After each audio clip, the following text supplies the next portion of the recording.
भूतिया दुल्हनों का अनार का बागीचा।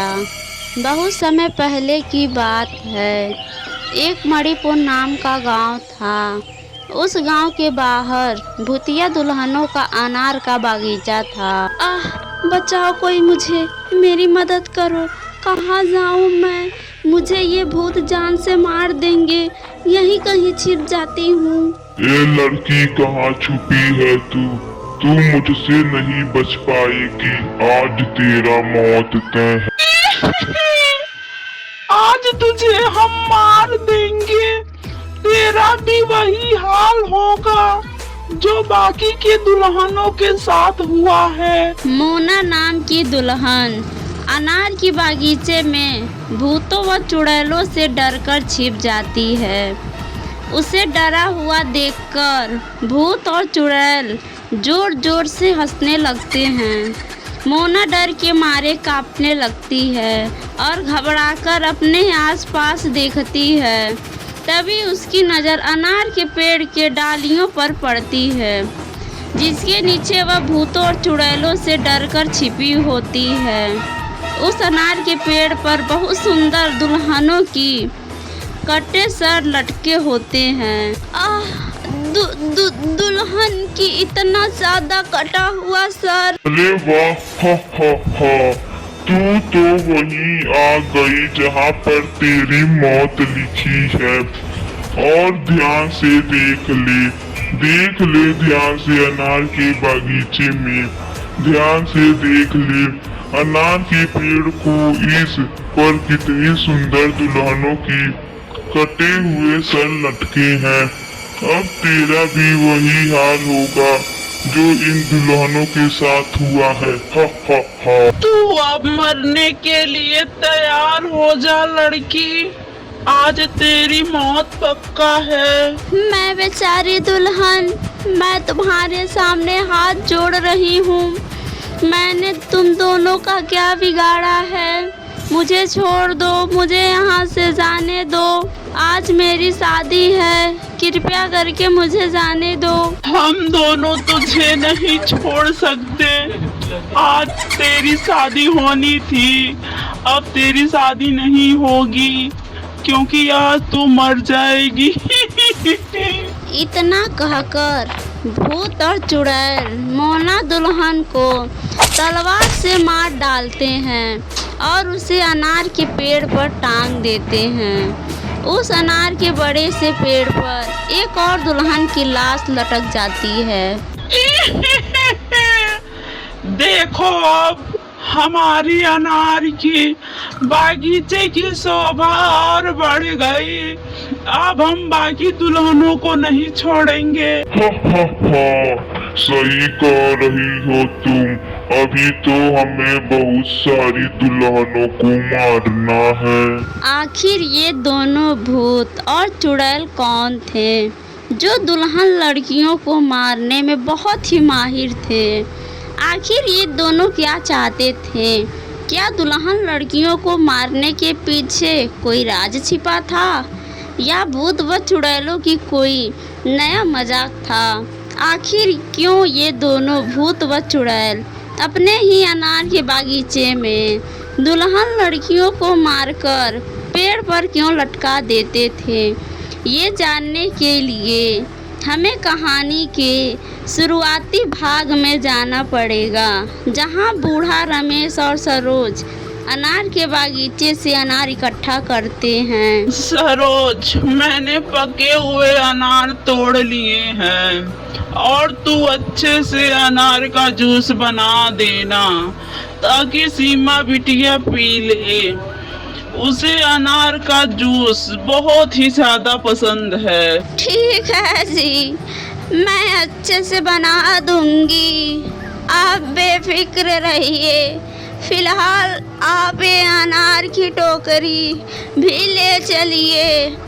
इसे हमें शाम को बाजार में बेचना भी है। हाँ, ले रहा हूँ। ये अनार की टोकरी भी मैंने भर ली है। रमेश अपनी पत्नी के साथ अनार की टोकरी लिए हुए अपने घर जाता है और वह अपने परिवार के साथ अनार का जूस खूब मज़े से पीता है। अरे वाह माँ, इतनी कड़ी गर्मी में आपने मुझे अनार का जूस दिया, उसके लिए धन्यवाद। मुझे आपके हाथ का अनार का जूस बहुत ही ज़्यादा पसंद है। जितना पीना है उतना पी ले बिटिया। शादी के बाद तुझे अनार का जूस रोज रोज नहीं मिलने वाला है। हम लोग तेरे लिए लड़का खोज रहे हैं, कुछ ही दिनों में तेरी शादी हो जाएगी। हाँ सीमा बेटा, मैं आप दोनों से अलग नहीं होना चाहती और मैं शादी के बाद आप दोनों से मिलने आती रहूँगी और आपके हाथ का अनार का जूस पिया करूँगी। ठीक है बिटिया। फिर सरोज पंडित से अपने बेटी सीमा के लिए अच्छे खानदान का लड़का ढूंढने के लिए कहती है और वही दूसरे तरफ लालची सरपंच उन दोनों के अनार के बगीचे पर नज़र गड़ाए रहता है। तभी वह रामू के पास जाता है। अरे रमेश, मैं बहुत ही आशा लेकर तुम्हारे पास आया हूँ। उस बूढ़े रमेश के अनार के बगीचे को तू तो देखा ही होगा। मैं सारे तरकीब अपना चुका हूँ, लेकिन वह अनार का बगीचा मेरे हाथ नहीं लगा।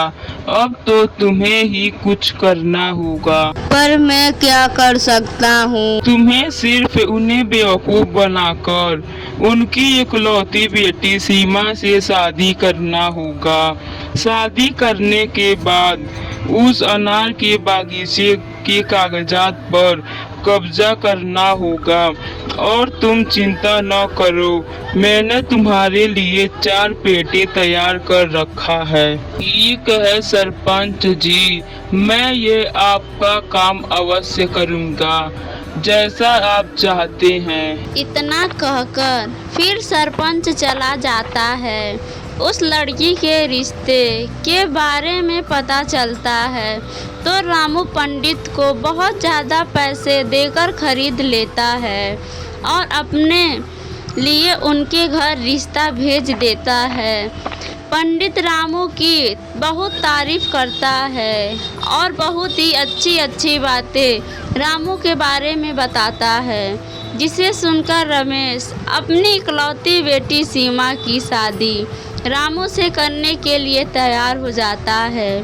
4 दिन बाद रामू रमेश के घर आता है। पिताजी, मैंने अपने बारे में सब कुछ बता दिया है। मेरा इस दुनिया में कोई भी नहीं है। आपकी बेटी को मेरे साथ रहने में कोई परेशानी नहीं होगी, लेकिन आपको पता है ना, इस समय मेरा कामकाज बहुत ढीला चल रहा है। अगर आप लोग चाहते हैं कि आपकी बेटी मेरे साथ सुखी रहे तो आप लोग अपना अनार का बागीचा मेरे नाम कर दीजिए, या तो बगीचे का कागज मुझे दे दीजिए, मैं कागज अच्छे से तैयार कर दूंगा। अरे बेटा, तुम क्या क्या कह रहे हो? तुमको तो पता है ना, उस अनार के बागीचे से हमारे परिवार का खर्चा चलता है। रामू जी, मैं आपको बहुत अच्छे से जानती हूँ। आप जितना दिल के साफ हैं उतना ही मेहनती भी हैं। आपको बगीचे की क्या ज़रूरत है? आप कोई और दूसरा काम देख लीजिए, वरना मैं कम ही पैसों में अपना गुजारा कर लूँगी। क्या मैं तुम्हारे माता पिता से कुछ ज़्यादा मांग लिया हूँ? अब फैसला कर लो, शादी करनी है या नहीं, या रिश्ता तोड़ना है आप लोगों को। नहीं नहीं बेटा, ये शादी मत तोड़ना, वरना समाज में हमारी क्या इज्जत रह जाएगी। समाज में हमारी थू थू होने लगेगी।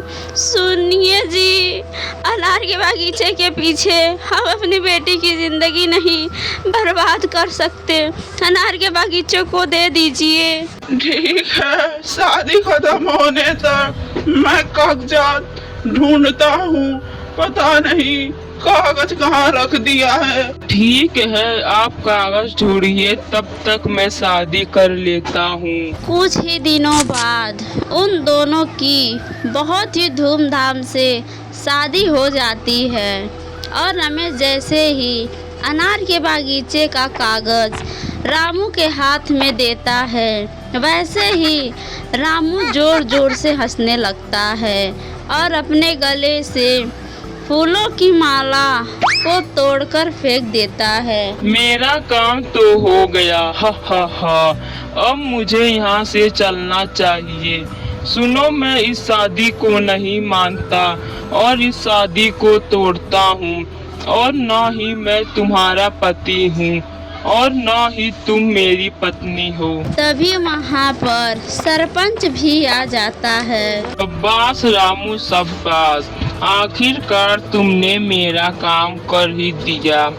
चलो साथ चलते हैं, हा हा हा। यह सब क्या मजाक है रामू, यह सब क्या हो रहा है? मुझे तो कुछ समझ ही नहीं आ रहा है। तुम मेरे अनार के बागीचे का कागज लेकर कहाँ जा रहे हो मुझे छोड़कर? और तुमने ऐसा क्यों कहा? अभी तो हमारी शादी हुई है। हा हा हा हा, मैं इस शादी को नहीं मानता। मेरे लिए तो ये शादी केवल एक नाटक था और कुछ नहीं। मैं तो सिर्फ अनार के बागीचे का कागज तुम लोगों से लेने के लिए यह शादी का नाटक किया था, जो सरपंच जी को चाहिए था। नहीं नहीं रामू, ऐसा मत करो, हमारे पर यह अत्याचार मत करो। मेरा क्या होगा और मेरे माता पिता का क्या होगा? इनका घर का खर्चा कैसे चलेगा? तुमने इनके कमाने का जरिया ही जो छीन लिया है। वो सब तो मुझे नहीं पता। मुझे जो चाहिए था मुझे तो मिल गया। अब तुम लोग भाड़ में जाओ। अरे बेटा, तुमने मेरी बेटी के साथ बिल्कुल सही नहीं किया। तुम मेरे बेटी के साथ बहुत गलत कर रहे हो। अरे सरपंच, मैं तुझे कभी नहीं माफ करूंगा और अपने अनार के बागीचे का कागज वापस लेकर ही चैन का सांस लूंगा। हा हा हा हा, अब तुझे कुछ नहीं मिलेगा। अब तू हमारा कुछ नहीं कर सकता। सरपंच रामू के साथ दुल्हन को मंडप में छोड़कर वहां से चला जाता है। सीमा बहुत ही ज़्यादा रोती है और वह बहुत ही दुखी होती है। रमेश और सरोज भी बहुत रोते हैं और वो दोनों अपनी बेटी को समझाते हैं और उसे हिम्मत देते हैं।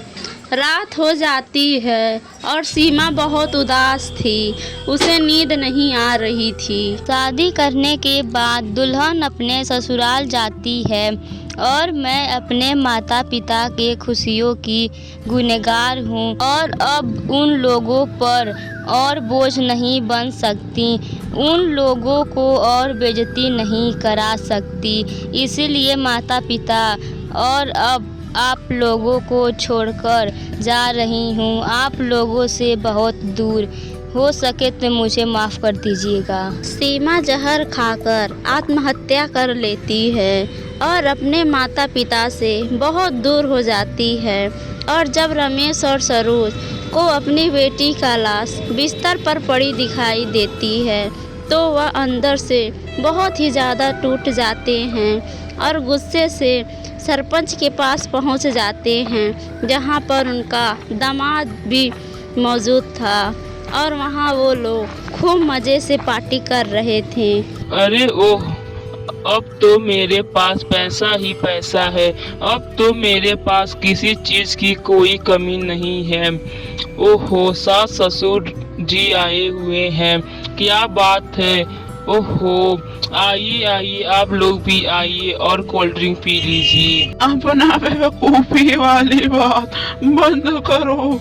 तुम दोनों ने मिलकर मेरी बेटी की हत्या कर दी उसकी जिंदगी बर्बाद कर दिया। अब मैं तुम दोनों को नहीं छोड़ूंगा, तुम दोनों को जान से मार दूंगा। अब मैं तुम दोनों की जिंदगी बर्बाद कर दूंगा। तुम दोनों की वजह से मेरी इकलौती बेटी जहर खा लिया और आत्महत्या कर ली। अब तुम दोनों को मरना होगा, तुम दोनों को जीने का कोई हक नहीं। गुस्से में आकर रमेश और सरोज उन दोनों पर हमला कर देते हैं और गुस्से में सरपंच और रामू ने मिलकर उन दोनों को जान से मार देते हैं और उनके ही अनार के बागीचे में दफनाकर चले जाते हैं। वहीं वो दोनों माता और पिता भूत और चुड़ैल बन जाते हैं। इन दोनों पापियों की वजह से मेरी बेटी ने आत्महत्या कर लिया और हमसे बहुत दूर चली गई। इस अनार के बागीचे की वजह से हमारा सब कुछ खत्म हो गया। अब हम गांव में किसी की भी बेटी को दुल्हन नहीं बनने देंगे और ना ही गांव में किसी की शादी होने देंगे। हाँ, अब जो भी लड़की दुल्हन बनेगी हम उसे जान से मार देंगे और अपने अनार के बागीचे के पेड़ पर लटका देंगे और उन दोनों को भी नहीं छोड़ेंगे। और मरने के बाद वो दोनों भूत और चुड़ैल किसी भी दुल्हन लड़की को शादी नहीं करने देते हैं और उनको मारकर अनार के पेड़ पर लटका देते। और कुछ ही दिनों में रामू और सरपंच को भी उन्होंने जान से मार दिया। उनका यह सिलसिला खत्म नहीं होता है और दिन प्रतिदिन बढ़ता ही जाता है।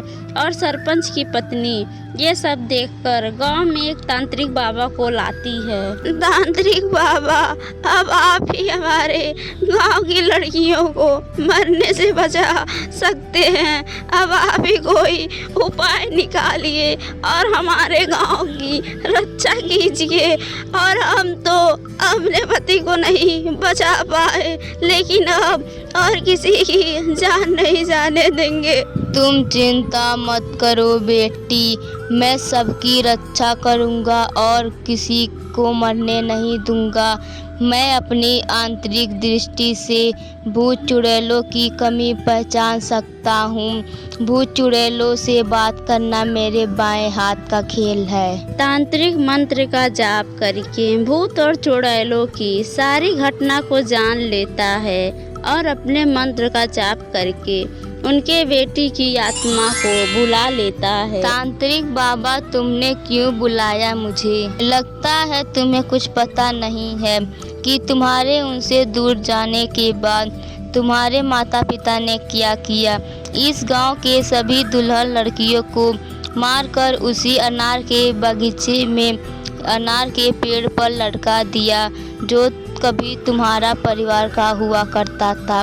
अब तुम ही उन्हें समझा सकती हो। क्या मेरे माता पिता ठीक हैं? और मैं उन्हें अवश्य समझाऊंगी और उन्हें अब किसी भी दुल्हन लड़की को नहीं मारने दूंगी। दोनों भूत और चुड़ैल उस अनार के पेड़ के नीचे बैठे बात कर रहे थे जहां दुल्हनों को मारकर लटकाए हुए थे। तभी उनकी बेटी आत्मा रूप में उनके सामने प्रकट होती है, जिसे देखकर उसके माता पिता बहुत ही ज़्यादा खुश हो जाते हैं। माता पिता, मैं आप लोगों को इस रूप में देखकर बहुत ज़्यादा दुखी हूँ। आप लोगों ने मेरे जाने के बाद मेरे लिए कितने मासूम की जान ले लिया। मेरी शादी टूट गई, ये मेरे किस्मत में लिखा था। आप लोगों ने इस गांव के लड़कियों के साथ बहुत ही ज़्यादा अत्याचार कर दी। आप लोगों को इस तरह इधर उधर भटकता हुआ देखकर मेरी आत्मा रो रही है। आप लोग ये सब बंद करिए और मेरे साथ चलिए। हाँ मेरी बेटी, हम तेरा बदला ले रहे थे। हमने उस सरपंच और रामू को भी जान से मार दिया। हाँ मेरी बिटिया। माता पिता, जब आप लोगों ने मेरे हत्यारे को मार दिया तब अब मासूम लोगों की जान क्यों लेना? अगर आप लोग मुझसे प्यार करते हैं और मेरी परवाह करते हैं तो मेरे साथ चलिए मेरी दुनिया में, इस जगह को छोड़कर वहाँ खुशी खुशी रहेंगी। ठीक है मेरी बच्ची, जैसा तुम कहो हम वैसा ही करेंगे। अगर तू यही चाहती है तो हम तेरे साथ चलेंगे। ये सब होता हुआ डर से कुछ गांव वाले और तांत्रिक बाबा देख रहे थे। सीमा अपने माता पिता को अपने दुनिया में लेकर चली जाती है, जिसके जाने के बाद अनार का बागीचा भी भूतिया बागीचा से मुक्त हो जाता है। वही अब गांव की लड़कियों की खूब धूमधाम से शादी हो जाती है।